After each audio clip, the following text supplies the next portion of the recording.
last team, Brandon. Your I had team, your boys. coming into this season, I predicted the Minnesota Timberwolves with Rudy Gobert replacing Jared Vanderbilt to take a leap from playing to the number one overall seed in the Western Conference. And so far this year, BCAP, whew, where do I even begin? You guys said the biggest X factor was D'Angelo Russell, and D'Angelo is not the right fit for this team. They need a guard who can activate Rudy Gobert offensively. Right now, they're kind of exploring what Rudy can do on the offensive end, and the combination of Jaden McDaniels, who offensively needs the rock feed to him, he can, make plays as a cutter and offensive rebounder, but you need a point guard that's going to feed him. Rudy Gobert needs a guy that's going to feed him. Anthony Edwards needs driving lanes, which are being clogged by two big men. And Karl Anthony Towns needs an open lane because what makes Karl Anthony Towns such a special talent is not just the three-point shot. It's the ability to pump fake and drive down the lane. And against opposing centers that are much slower, that's an easy bucket oftentimes. And then he can just batter some smaller foe that's going to try to get in his way at the rim.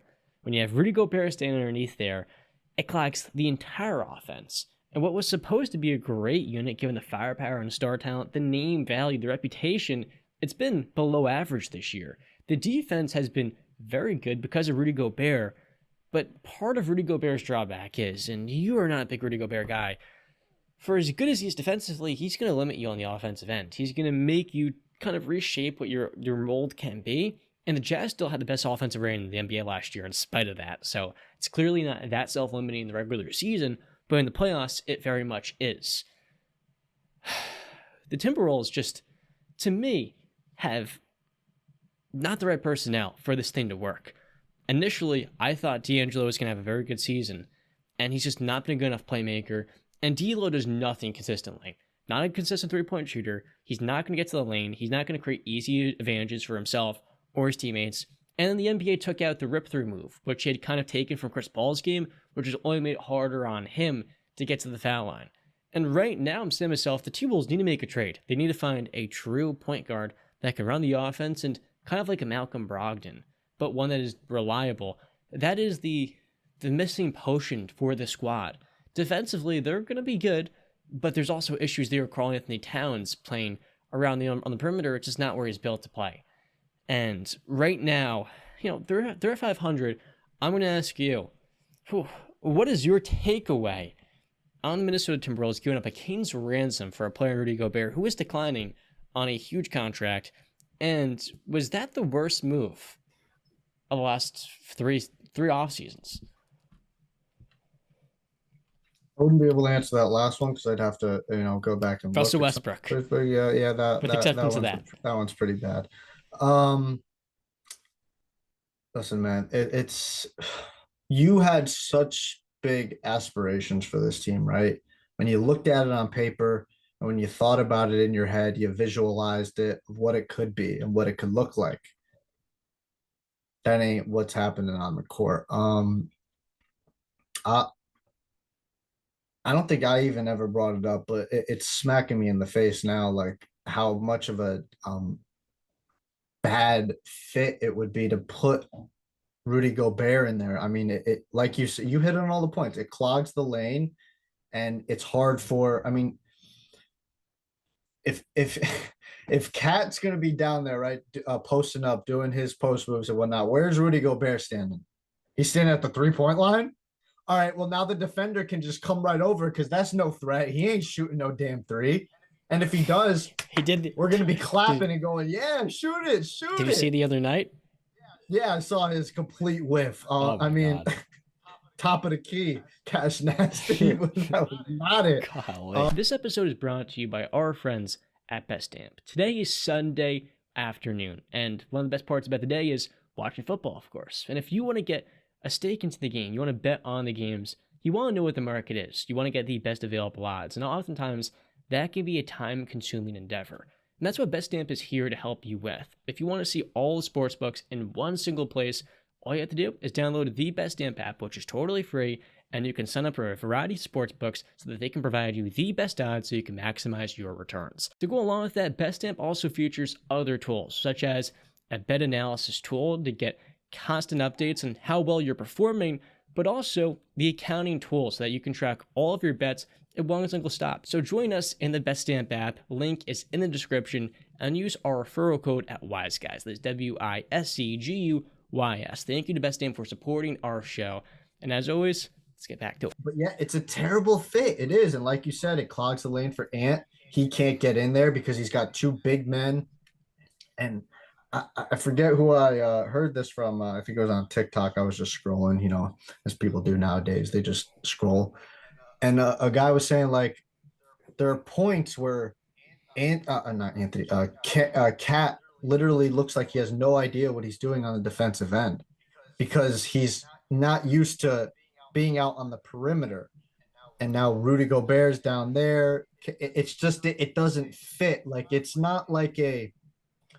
I mean, you remember I think what season and a half we got of DeMarcus Cousins and Anthony Davis. It's not like that because both those guys could stretch the floor at that time. They could shoot mid range and 3-point shot, the 3-point shot. These guys, it just doesn't fit. I mean, Cat can do that, but Rudy Gobert ain't giving you nothing. It's not fitting. I don't know if D'Angelo, I mean, you would probably know more because you've watched them more in depthly this season.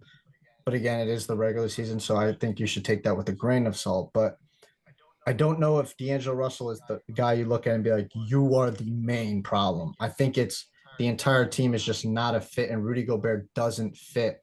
Um, don't think they're going to blow it up because that would look so bad on your point to just be like, okay, we're good because you're not getting back. How can you blow it up? Yeah, you can't. So you got to stick with it. I guess you're probably right. They're probably going to look at D'Angelo Russell and me. I don't know who you would go get. There's no like Rondo guy out there that you can, say that can orchestrate the offense, unless there's not a name that's coming to my mind. But yeah, I don't see number one. I don't think you see number one seed anymore. I'll throw that to you. Do you see number one seed? With the hole that they dug themselves in, and they're only 5-5, but in the Western Conference, no. But here's the thing: I have a couple silver linings if you're ready for them. You ready? You talked about that Pelican team with Boogie and AD. Their assistant coach was Chris Finch, their current head coach. And that was part of the reason why I bought on this team. I think Chris Finch is an excellent offensive mind. And if there's anyone that's going to be able to toggle between the right lineups and the right looks, the right rotations, the T-Wolves still have a lot of talent off their bench. Naz Reid is a player this year who's been very good for them. Jalen Noel's the spark plug that replaced Malik Beasley. Hasn't played his best ball. There are guys who can bring firepower. And right now, they changed their entire depth. Their entire bench is much different. And right now, it's going to take some time. It wasn't going to be a natural fit. The second silver lining is BCAP. Last year, the T-Wolves started the year 4-9. And people are saying, what is wrong with this T-Wolves team? You have all this talent and you can't win games. Well, they ended the season with, oh, sorry, I just hit my mic right there, 46 wins. So they start 4-9, and they finish 42-29, which is pretty good. And they even pushed the Grizzlies nearly to 7 games. The biggest takeaway right now is they just need time. This is a young team. Is Karl-Anthony Towns truly a top 20 player? I don't think so. But Anthony Edwards is going to get better. I have really no doubt in my mind he's going to continue to find ways. But right now it's a matter of him developing his in-between game. Because if the rim's kind of being taken off the menu at times, and the three-point shot's not always consistent, what is Anthony going to do in that one middle layer? Where he's going to be taking shots, he's going to be dribbling into that area. How can he navigate through and around traffic? And really just get his own looks there. That's going to take him from very good to elite. And this T-Wolves team, they won't be a number one seed if he is not elite.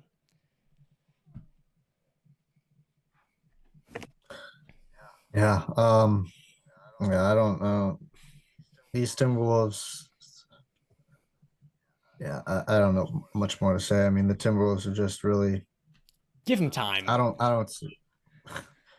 I'll give them the time. I just don't think. I mean, listen, this team on paper it sounds good, and if you're playing NBA 2K, I mean, probably pretty good. Incredible lineup, right? Probably really good.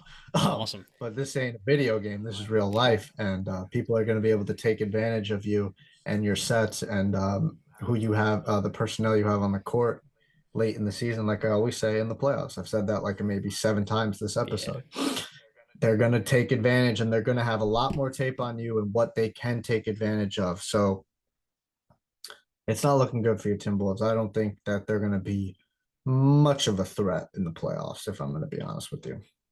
Hey, look, you're at to go through the Suns, who are rolling. The Blazers, even without Dame, they got blown out by the Suns last night. And then, of course, the Utah Jazz might be the best team in the world. So there's a lot of really tough teams out there for the T-Wolves to kind of work their way through.